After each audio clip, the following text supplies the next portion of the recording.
자, 오늘은 로마서 27장 공부할 장이죠. 사도행전 27장, 28장 마지막이죠. 오늘은 27장, 28장을 공부해 보도록 하겠습니다. 지난 시간에 이제 그 아그리파 왕 앞에서 물론 뭐 베스도 총독도 함께 있었죠. 로마 장교들도 다 있었고 많은 유대인들도 있었고 다양한 사람들 앞에서 바울이 이제 변론을 했죠. 5번째 변론입니다. 아그리파 왕 앞에서의 변론. 핵심은 그거죠. 예수 그리스도의 특히 메시아가 고난받고 죽고 부활하는 것을 믿어야 되느냐 말아야 되느냐. 거기에 대한 서로 다른 의견. 사도 바울도 다메섹에서 회심하기 전에는 십자가에서 죽은 나사렛 예수는 메시아가 아니었고 아주 사기꾼이었고 하나님을 아들이라고 사칭한 사람이었고 성전을 파괴한 사람이었고 하나님이 주신 신성한 거룩한 율법을 따르지 않는 사람이었고 그런 등등의 사유로 인해서 그를 죽이고 그 제자들을 일망타진해야 되는 사명으로 누구보다도 열심히 살았던 사람이었다고 이제 변론을 했죠. 그런데 그를 완전히 180도 바꾸게 된 사건은 다메섹에서의 예수님이 쉐키나 빛을 발하시면서 한 3가지 말씀이죠. 사울아 왜 나를 박해하느냐. 주님 누구십니까? 나 나사렛 예수니라. 이 2마디에 완전히 깨져나간 거죠. 사도 바울이. 아니 십자가 지고 나사렛 예수가 죽었다가 부활해가지고 나한테 하늘에서 음성을 주시고 계시단 말이야? 여기서 완전히 이제 뒤집어진 거죠. 그래서 그때부터 예수님이 주신 사명, 이방인에게 가서 나를 증거하고 복음을 전해라. 그걸 이제 목숨을 걸고 지금까지 해왔고 내가 전한 복음은 모세나 율법서나 선지자서에 기록된 내용과 하나도 틀림없고 하나님께서 유대민족에게 주신 예언의 말씀이 이루어졌다는 걸 그대로 전하고 다녔을 뿐이다. 그런데 불구하고 내가 지금 이 재판장에 서 있는 거다라고 변론을 하게 된 것이죠. 그거에 대한 가장 큰 이유는 뭐냐면 그들을 고발한 유대인들과 다메섹에서 회심한 바울과의 메시아, 유대인들이 기대하던 메시아가 고난받고 죽고 살아나는 것이 불가능한 일이다. 메시아는 영광스러운 분이지 어떻게 고난을 받고 십자가에서 죽어. 그럴 수 없는 분이다. 그러니 십자가에서 죽은 나사렛 예수는 가짜다. 하나님의 아들이라고 받아들일 수 없다. 그게 고소한 유대인들의 생각이었고 사도 바울도 그렇게 생각했으나 다메섹에서 예수님의 음성을 듣고 나사렛 예수는 진정한 메시아였고 그들은 죽고 살아나서 부활됐고 그의 부활로 인해서 우리도 부활의 소망을 가질 수 있다는 전파하고 다녔는데 그걸 깨닫지 못한 사람들과의 충돌로 인해서 재판장에 오게 됐고 그들이 자기를 죽이려 하는 내용이라고 변론을 이제 하게 된 것이죠. 그래서 이제 5차 변론은 끝났고 이제 드디어 로마에 항소를 했기 때문에 그리스도가 그걸 이제 억셉트를 했죠. 그래서 이제 로마로 보내지는 장면이 27장에 이제 기록이 되어 있습니다. 쭉쭉 읽어보겠습니다. 1절 우리가 배를 타고 이탈리아로 가기로 결정되자 바울과 몇몇 다른 죄수들이 황제 부대에 소속된 올리오라는 백부장에게 남겨졌다. 현재 그 호송의 책임자가 로마 군대 백부장이네요. 율리오.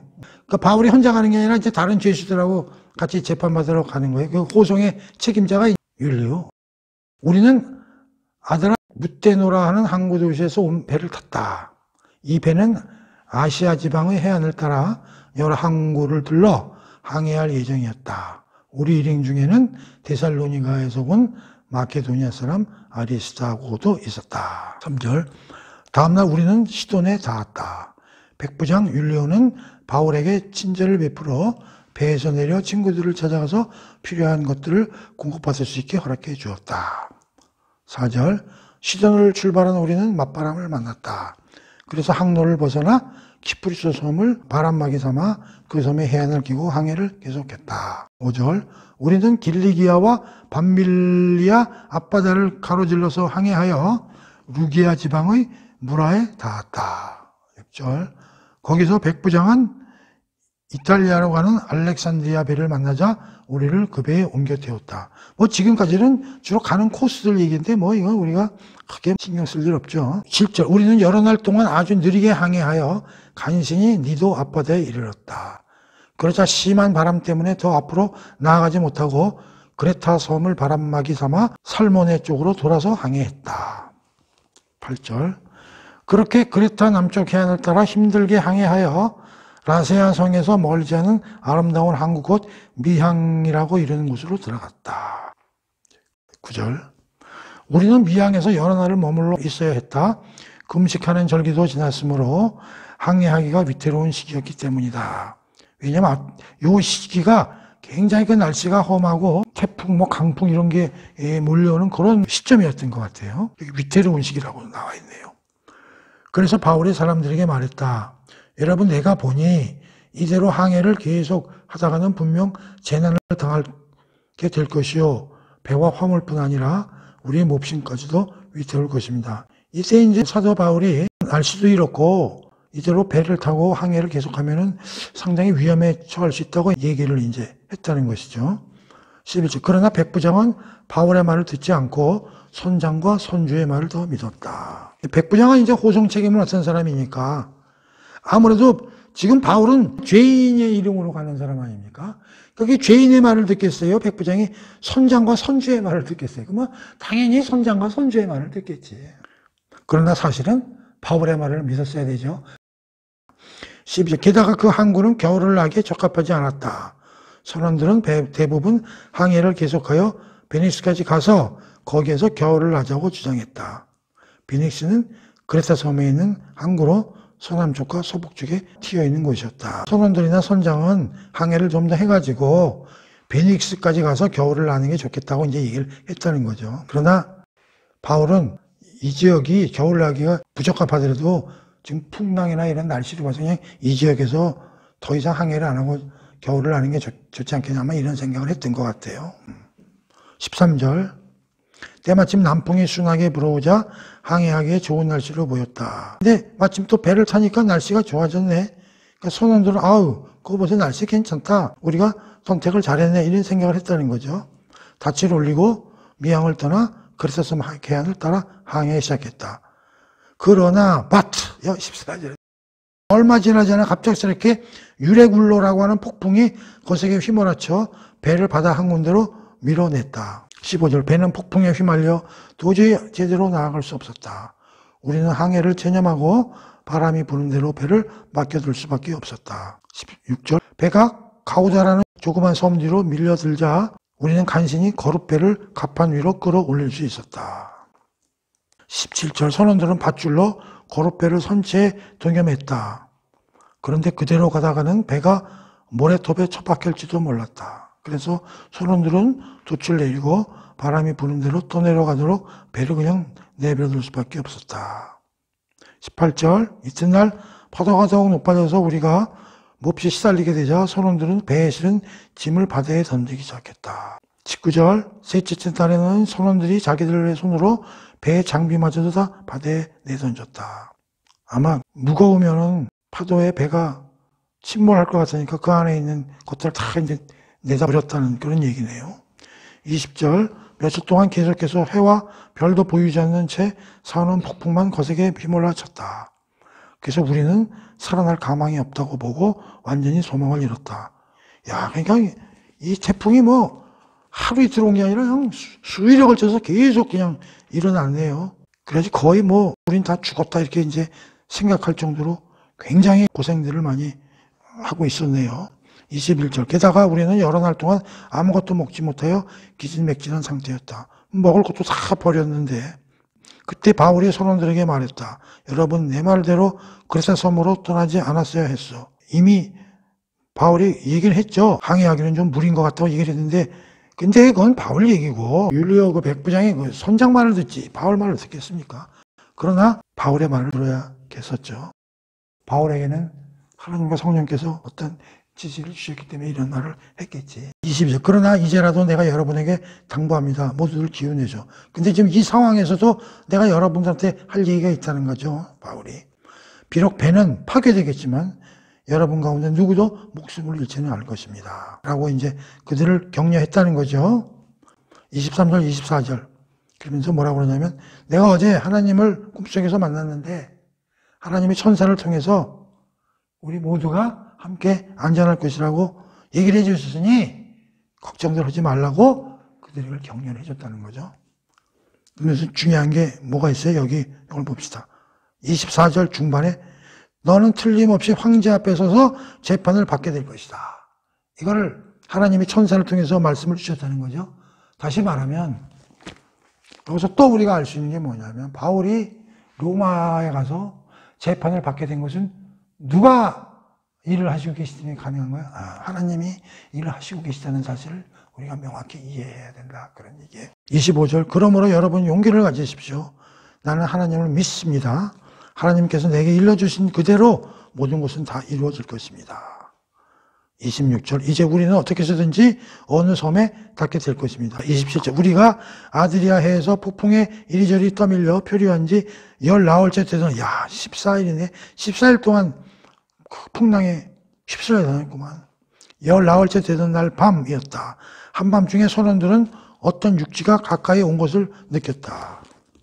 멀찍이서 어디 섬 같은 게 이제 눈에 들어왔던 모양이에요. 28절 그래서 선원들이 물 깊이를 재어보니 20길 정도였다. 좀 더 가서 다시 재어보니 15길 정도였다. 선원들은 혹시 배가 암초에라도 걸릴까 두려워져서 배의 뒷부분에서 4개의 닻을 내려놓고 날이 밝기를 기다렸다. 30절 그런데 선원 몇 사람이 배를 버리고 도망치려고 배의 앞부분에서 닻을 내리는 척하면서 거로패를 풀어버렸다. 31절 그것을 보고 바울이 백부장과 병사들에게 말했다. 저 사람들이 배에 그대로 남아있지 않고 도망쳐버리면 당신들은 구조되지 못할 것입니다. 그러자 병사들이 거로패를 묶고 있던 밧줄을 끊어서 거로패를 바다에 떨어뜨렸다. 33절 먼 동이 트기 시작하자 바울은 모든 사람들에게 음식을 먹으라고 권했다. 여러분은 긴장 속에서 마음을 졸이느라 음식을 입에 대지 않은 지가 19일이 됩니다. 이제 음식을 좀 드시도록 하십시오. 그래야 기운을 차리고 살아남을 수 있습니다. 안심하시오. 여러분 가운데 어느 누구도 머리카락 하나로도 잃지 않을 것입니다. 이렇게 말하고 바울은 빵을 들어 모든 사람들 앞에서 하나님 앞에 감사기도를 드린 다음 떼어서 먹기 시작했다. 오병이어 생각나지 않아요? 그러자 다른 사람들도 모두 용기를 내어 음식을 먹기 시작했다. 때에 우리와 함께 배에 탄 사람들은 모두 276명이었다. 모두 배가 부르게 음식을 먹고 나자 선원들은 배의 무게를 줄이기 위해 실었던 양식을 모두 바다에 던졌다. 39절 어느새 날이 밝자 어느 땅인지 알 수 없지만 모래사장이 있는 항만이 보였다. 그래서 그들은 어떻게 해서든 배를 거기에 대기로 했다. 그들은 닻을 끊어 바다에 버리고 키를 묶었던 밧줄을 늦췄다. 그리고 앞돛을 올려서 바람을 타고 해안 쪽으로 나아갔다. 그런데 배가 두 물살이 합치는 곳에 끼어들면서 모래톱에 얹혀버리고 말았다. 배의 앞부분은 모래 속에 밖에 움직이지 않았고 배의 뒷부분은 심한 파도로 인해 깨우지 시작했다. 병사들은 죄수들이 혹시 헤엄쳐서 도망갈까봐 그들을 아예 죽여버리려고 계획했다. 그러나 백부장 율리오는 바울을 살리고 싶어서 병사들의 계획을 적극 말렸다. 그러면 백부장은 헤엄을 칠 수 있는 사람은 먼저 바다에 뛰어내려 무트로 헤엄쳐 올라가라고 명령했다. 그리고 헤엄을 칠 수 없는 사람은 널빤지나 부러진 배조각을 붙잡고 무트로 올라가라고 했다. 그렇게 해서 우리가 모두 무사히 무트로 올라갔다. 이게 27장이야. 27장에서 뭐 배울 거가 뭐가 있을까요? 별로 없지 사실. 뭐 이거 가지고 뻥튀기 알레고리하고 뭐 그럴 필요는 없을 것 같아요. 그런데 그래도 몇 개 한번 생각해 봅시다. 바울의 생각과 선원과 선장과의 생각이 달랐어요. 그런데 백부장 율리오는 선장과 선원의 손을 들어줬죠. 그래가지고 풍랑에 시달렸죠. 한번 봅시다. 배나 항해나 배의 날씨에 대해서는 누가 전문가입니까? 이 사람이 전문가죠. 그러니까 백부장 율리오가 선장 선원의 말을 들은 건 당연한 거예요. 이건 세상적인 기준에서 보면 옳은 일입니다. 근데 사울의 생각은 본인의 생각이 아니고 하나님의 생각이라는 거죠. 그래서 우리가 알 수 있는 거는 세상 전문가들의 생각보다 하나님의 생각이 훨씬 옳다는 거예요. 그러니까 우리가 어떤 사람을 만났을 때 학벌이 좋고 전문적인 지식이 많은 거 좋아요. 그 사람도 옳아요. 하지만 하나님의 사람이 얘기한 게 있으면 그 사람 생각을 우리가 받아들일 준비도 해야 되는 그런 걸 우리에게 알려주는 거 굉장히 중요하고요. 하나님의 생각이 쓰여있는 게 성경책이잖아요. 전문가들은 전문에 관련된 책들을 보겠죠. 그래서 내가 항상 얘기하지만 성경책을 위에다 놓고 전문 지식책은 그 아래다 놓고 꿰뚫어 봐야 된다. 그런 얘기예요. 두 번째, 풍랑이 일었어요. 근데 여기서 보면 거의 14일 동안 표류했잖아요. 근데 결국 다치지 않았어요. 그리고 이미 하나님이 천사를 시켜서 바울에게 너희들 몸은 모든 일행과 더불어 안전할 거라고 얘기를 해주셨어요. 다시 말하면 자연계를 하나님이 통제하고 계시다는 걸 우리가 알 수 있죠. 그러니까 이 우주에서 일어나는 지진, 해일, 뭐 이런 등등도 성경적으로 보면 누가 관리하고 있어요? 하나님이 통제하고 계신 거예요. 잘 알아야 됩니다. 그래서 자연재해나 이런 게 일어났을 때 하나님의 뜻을 헤아릴 수 있는 그런 지혜도 우리가 가지고 있어야 돼요. 그렇죠? 이 자연계를 하나님이 통제하신다는 거에 좋은 사례가 우리 복음서에서 배웠잖아요. 예수님이 바다 위를 걸으시잖아요. 그렇죠? 그리고 풍랑을 잠재우시는 얘기 우리 복음서에서 배웠지 않습니까? 다시 말하면 여기서 중요한 게 하나님이 자연계를 통제하고 계시다는 얘기 뭐야? 하나님이 이 천지와 이 우주를 창조하셨다는 것도 우리가 믿을 수 있는 거죠. 이런 걸 통해서. 무슨 말인지 아시겠습니까? 그 다음에 로마에 가서 복음을 전파하게 되고 그 재판을 받게 되는 것도 모두 다 하나님이 하신 일이라는 걸 우리가 알 수 있는 거죠. 그렇죠? 곳곳에서 뭐 우리가 공부를 했지만 오늘 이 풍랑을 맞이하는 27장에서도 너는 분명히 로마에 가서 재판을 받을 수 있을 것이라고 다시 한번 천사를 통해서 말씀을 주시는 거 보면 그렇죠? 더 크게 확장하면 오늘날 우리가 교회 다니고 성도가 되는 것도 사도행전이 성령행전이라고 그랬으니까 뭐 예수님의 말씀을 전하는 것도 있고 사도들의 특히 그 바울이 어려운 풍랑을 만나면서까지도 로마에까지 가서 복음을 전파하고 이런 모든 것들이 다 겹겹이 쌓이고 쌓여서 오늘날 기독교가 확장이 되고 하나님의 말씀이 융성하게 된 걸 우리가 알 수 있는 거죠. 전부가 다 하나님이 하신 일이라는 걸 우리가 알 수가 있는 거예요. 그 다음에 하나님이 그런 모든 것을 관장하시고 관리하신다면 왜 풍랑은 일어나게 하는가? 그냥 안전하게 그냥 가도록 하실 수도 있지 않은가? 어떻게 생각하세요? 이건 또 나만의 생각인데 아무리 다른 책을 찾아봐도 여기에 대해서 얘기한 사람이 별로 없어. 근데 난 여기서 뭐가 눈에 확 띄었냐면 여기 전체 그 배에 탄 식구가 몇 명이라고 그랬어요? 276명이죠. 우선 그 로마 그 장교나 로마 군인들이 탔었겠죠. 두 번째로 이제 바울도 탔었겠고요. 그 죄인들도 이제 다수 탔을 거고요. 또 여러 가지 배니까 그 상업행위 하나님께는 상인들도 탔었겠죠. 그다음에 뭐 기타 뭐 사람들 탔었겠죠. 276명이에요. 굉장히 많은 숫자입니다. 우리 세상 속에 있는 다양한 직업군들이 여기 배 안에 다 모여있다고 생각할 수도 있을 거예요. 그럼 이 배는 뭐예요? 크게 말하면 이 세상이다. 조금 뻥튀기 하는 겁니다. 알레고리. 네. 세상이라고 우리가 그걸 상징적으로 이 배라고 생각할 수도 있었겠죠. 근데 여기서 모든 사람들이 풍랑을 맞는 거예요. 풍랑은 뭐예요? 세상 속에서 일어나는 모든 평지풍파.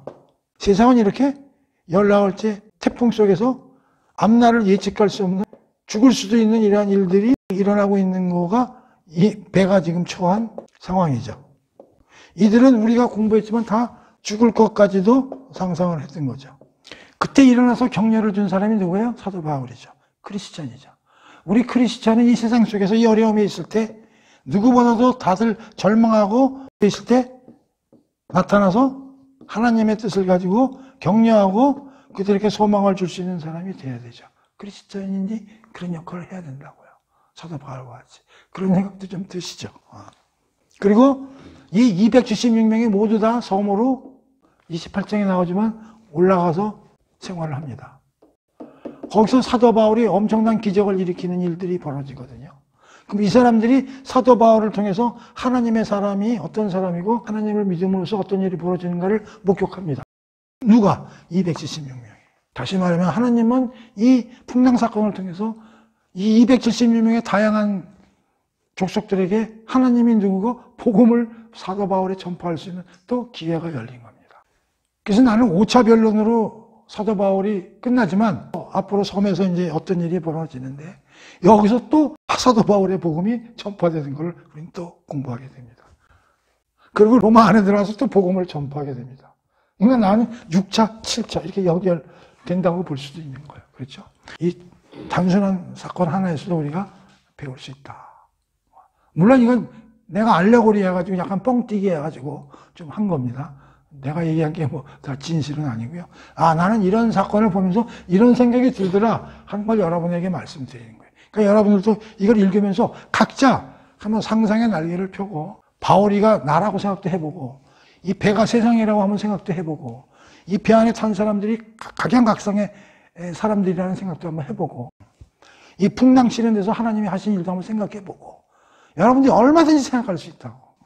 그래서 꼭 제 얘기가 옳다는 게 아니라 여러분들도 이 사건을 통해서 각자 멋있는 생각을 한번 해보시라는 거예요.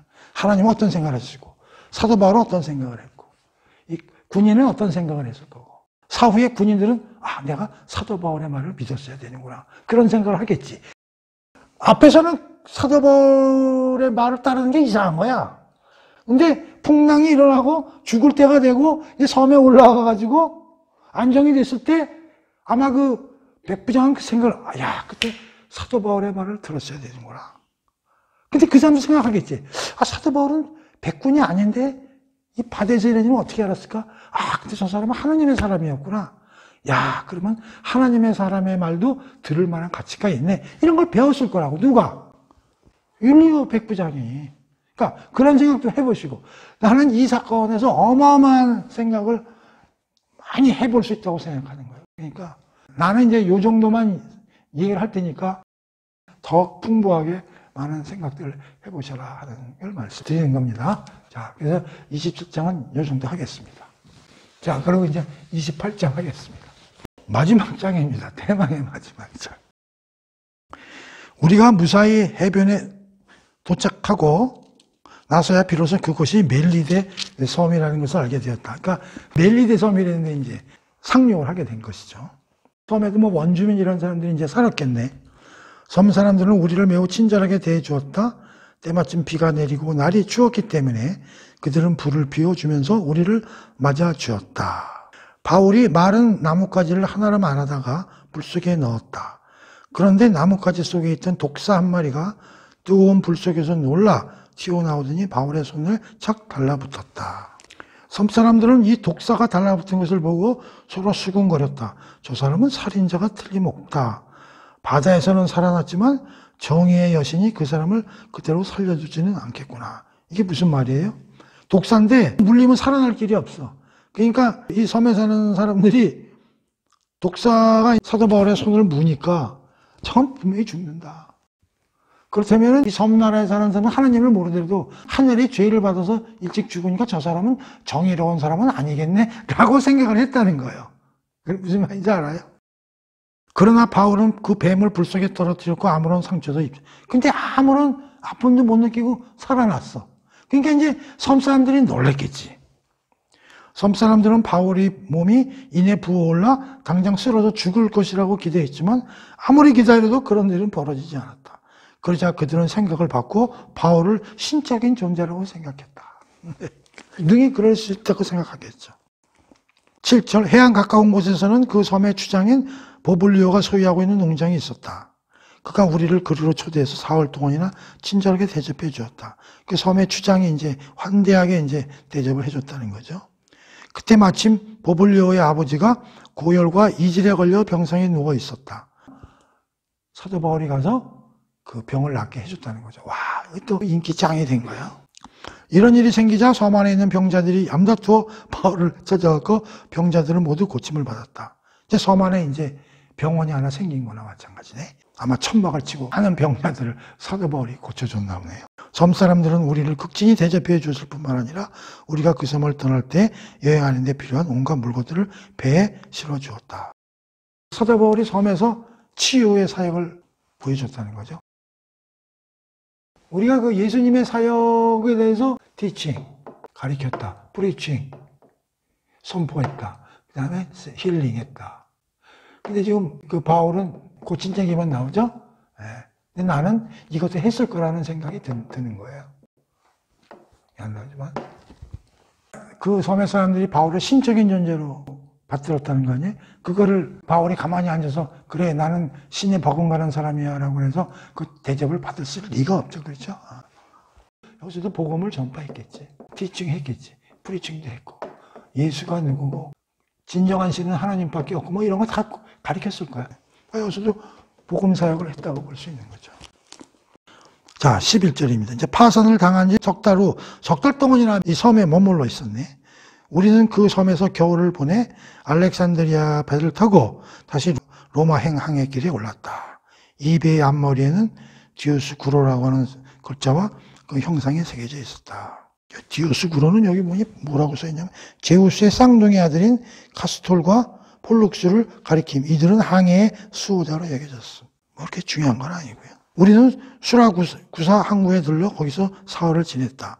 또 그곳을 떠나 항해하여 우리는 레기온에 닿았다. 거기에서 하루를 묵고 남풍에 실려 다음날 우리는 보디올에 도착했다. 그곳에서 우리는 신도들을 만나게 되었고 그들의 간청에 못 이겨 이래를 함께 머물면서 대접을 받았다. 그런 후에야 우리는 로마로 갔다. 드디어 이제 로마에 도착했네요. 15절 로마에 있는 형제들은 우리가 온다는 말을 듣고 아피오 광장에까지 마중을 나왔다. 그런가 하면 타베르네라는 곳에서 우리를 기다리고 있는 형제들도 있었다. 그들을 보고 바울은 하나님께 감사를 드리고 큰 용기를 얻었다. 마침내 우리는 로마에 도착했고 바울은 경비 한 사람의 감시를 받으면서 따로 지내도 좋다는 허락을 받았다. 17절 로마에 도착한 지 사흘 후 바울은 그곳에 사는 유대인 지도자를 불러 모았다. 그들이 모이자 바울이 말했다. 동포 여러분, 저는 우리 민족이나 우리 조상들의 관습을 거스리는 일을 한 적이 없습니다. 그런데도 예루살렘에서 체포되어 이렇게 로마 사람들의 손에 넘겨졌습니다. 로마에 사는 디아스포라 유대인들에게 자기가 로마에까지 예루살렘에서 죄인으로 끌려서 오게 된 배경을 이제 설명을 했다는 얘기죠. 로마 사람들은 나를 신문하고 나를 풀어주려고 했습니다. 내게서 사형에 처해질 만한 아무런 범죄 행위를 찾아낼 수 없었기 때문입니다. 19절 하지만 유대인들은 이 결정에 반대하고 나섰습니다. 그러는 바람에 나는 어쩔 수 없이 황제에게 상소를 냈을 뿐이고 내 동족을 고발할 생각은 처음부터 주어도 없었습니다. 20절 오늘 내가 여러분을 여기에 오시라고 한 것은 이런 사정을 여러분과 더불어 이야기하고 싶었기 때문입니다. 내가 이렇게 쇠사슬에 묶여있는 것은 오직 이스라엘의 소망 때문입니다. 21절 유대인 지도자들이 바울에게 대답했다. 우리는 당신을 고소한 일에 대해서 아직 아무것도 들은 바 없었습니다. 유대에서 편지받은 일도 없고 또 예루살렘에서 온 형제들 중 누구도 그런 일을 우리에게 보고한 적이 없으며 당신에 대해서 나쁘게 얘기하는 사람도 없었습니다. 22절 그래서 우리는 당신의 견해에 대해 듣고 싶습니다. 우리가 아는 것은 어디에서나 당신의 종파에 대해서 반대하는 목소리가 높다는 것입니다. 그게 뭐냐면 우리는 당신이 말하는 그 복음에 대해서 반대하는 목소리가 여기저기서 많다는 얘기는 들어왔다. 근데 누구도 뭐 당신이 뭐 어떤 일을 고소당했고 그런 거에 대해서 우리가 알려준 사람은 없다. 그러니 그 왜 다른지 우리도 좀 관심이 가니까 당신의 견해에 대해서 좀 우리에게 좀 얘기를 해줬으면 좋겠다. 이렇게 이제 얘기를 한 거죠. 23절 유대인 지도자들은 날짜를 정해 바울을 다시 만나기로 했고 왜? 바울의 견해를 듣고 싶다고 그랬으니까. 그날이 되자 많은 사람들이 찾아왔다.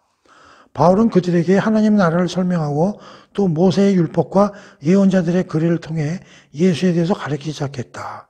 그러한 바들의 설교는 아침부터 시작해서 저녁까지 계속되었다. 23절이 중요하죠. 바울이 그들에게 견해를 들려달라고 그랬을 때 뭘 들려줬냐? 하나님 나라와 구약에 기록된 예수, 메시아에 대해서 설명해 줬다는 거예요. 이 당시에는 신약이 없을 때고요. 여기 뭐라고 그랬냐면 모세의 율법과 예언자들의 글, 이걸 한마디로 하면 구약 성경이 되겠죠.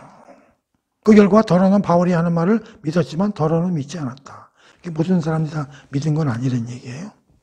이처럼 의견의 일치를 보지 못하고 헤어지려고 할 때 바울이 마지막으로 그들에게 이렇게 말했다. 성령께서 예언자 이사야를 통해 여러분의 조상들에게 선포하신 말씀이 참으로 옳습니다. 즉 이 백성에게 이 말을 전하여라. 너희가 듣기는 들어도 깨닫지 못하고 보기는 보아도 알지 못할 것이다. 우리가 이사야서를 배웠지만 하나님이 이사야를 불러가지고 선지자 노릇 하라 그러면서 뭐라고 그러냐면 너는 가서 그들이 눈으로 보고도 보지 못하고 귀로 들어도 듣지 못하고 마음으로서 깨닫지 못하게 하라고 얘기를 했을 때 이사야가 놀랬죠. 아니 그 선지자가 어떻게 그런 일을 하게 해야 됩니까? 뭐 이렇게 질문한 것도 있고 그런데 그건 우리가 여기서 얘기할 건 아니고요.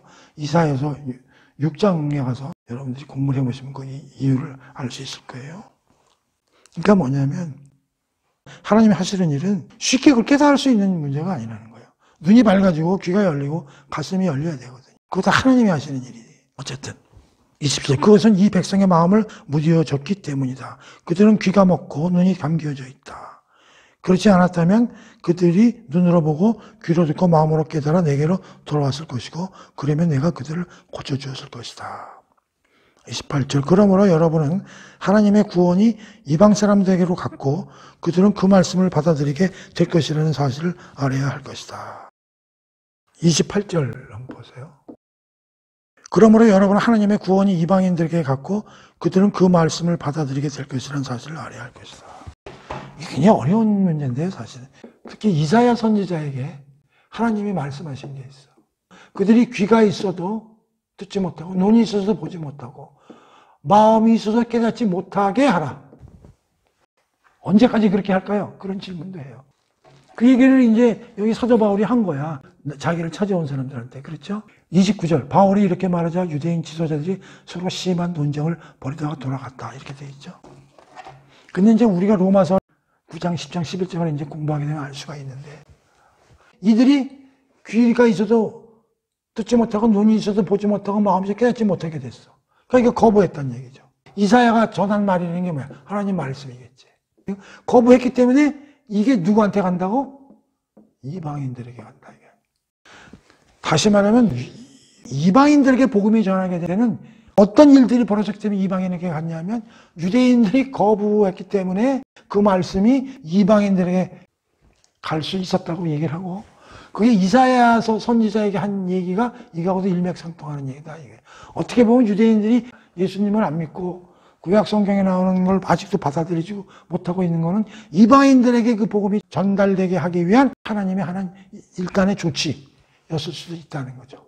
야, 어떻게 하나님이 유대인에게 그렇게 할 수 있느냐? 그 뜻은 하나님만이 아시죠. 그 이유는. 이게 이제 어려운 얘기인데, 이제 그 얘기가 여기 이제 일부 나와 있는 거고요.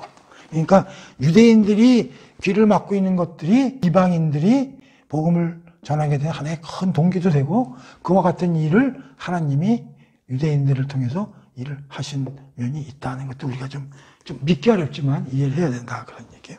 자, 그러면서 봅시다. 31절이 이제 마지막에서 끝나는데요. 2년 동안에 하나님 나라와 예수를 가리켰다는 거죠. 선포하고요. 근데 어떻게 가리켰냐면 아무 방해도 받지 않았다고 나오고요. 두 번째는 담대하게 힘껏 가리켰다라고 이제 성경에 나와 있는 거예요. 자, 근데 여러분들이 28장을 보면서 뭐가 느껴져요? 딱 보면서. 아니, 로마에 왜 간 거예요? 재판받으러 간 거잖아요. 재판 얘기 나와요? 28장에? 하나도 안 나와. 그리고 무슨 얘기만 나와요? 2년 동안 하나님 나라와 예수에 대하여 방해받지 않고 담대하게 힘껏 가르쳤다. 이게 그쵸? 그걸 비교해봐. 로마에 재판받으러 간 거의 핵심은 재판받으러 간 게 아니고 그건 형식적인 거고 사실은 이거 하러 갔다 이런 얘기요.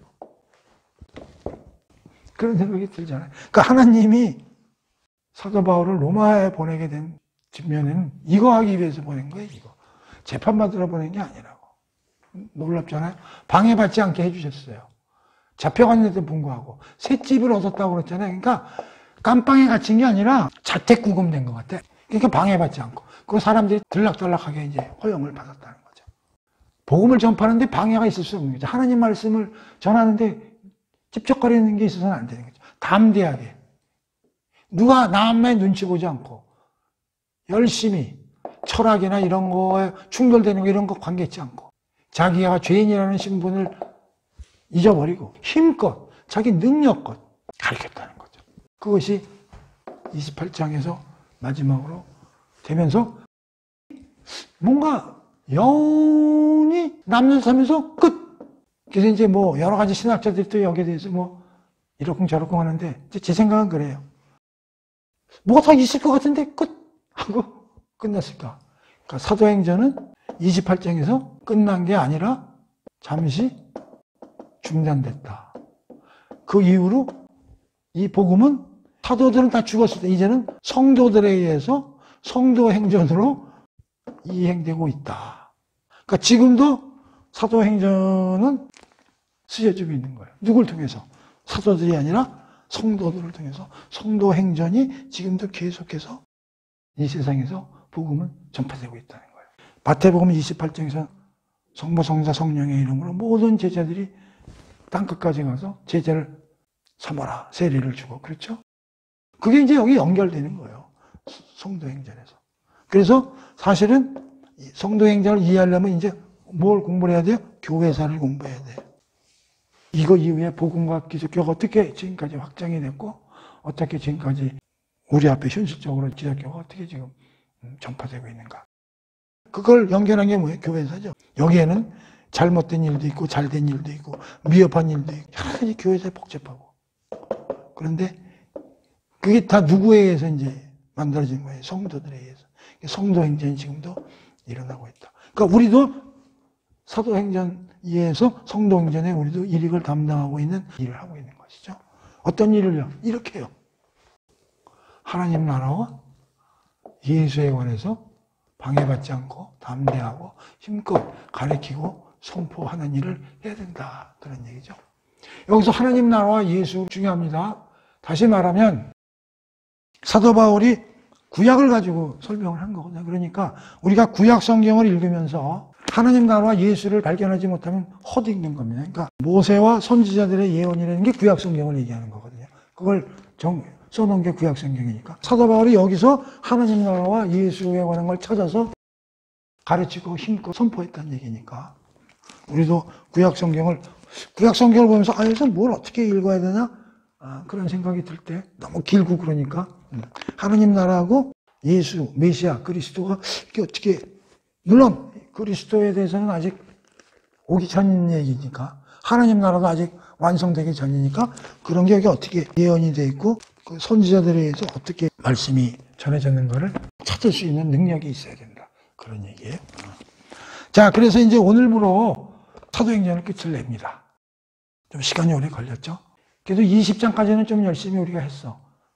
21장부터 28장까지 좀 열심히 안 했느냐? 뭐 하나 해석하면서 하지는 않았어요.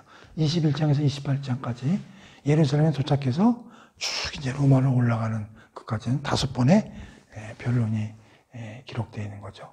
그렇게 크게 뭐 공부할 건 없어요. 근데 또 사도행전 뭐 강해서나 이런 거 보면 잔뜩 그거에 대해서 뭐 풀려놓고 여기 보면 벨릭스, 베스도, 아그리파 왕 나오잖아요. 그럼 뭐 벨릭스의 족보는 이렇고 뭐 아그리파 왕은 족보가 어떻고 막 그것도 여기 많은 지역들이 나오잖아요. 그럼 또 그 지역들이 또 어떤 특성을 가지고 있고 뭐 이렇게 자세히 써놓은 책들이 있는데 읽고 나서 기억도 안 나고요. 그래서 그냥 쭉쭉쭉쭉 읽으면서 진행을 했고 그 중에서 우리가 반드시 알아야 될 몇 개의 어떤 주제들에 대해서 그래도 공부를 다 했으니까 21장에서 28장까지 좀 스피드업하게 왔어요. 또 너무 길게 하면 또 지루하니까. 그래서 대망의 사도행전 28장이니까 굉장히 깁니다, 이게. 누가가 쓴 2번째 책이라고 그랬잖아요. 그래서 오늘 사도행전을 마무리를 하고, 다음에는 조금 시간을 좀 가졌다가 로마서를 공부하도록 하겠습니다. 자, 이상 공부를 끝내도록 하겠습니다. 끝.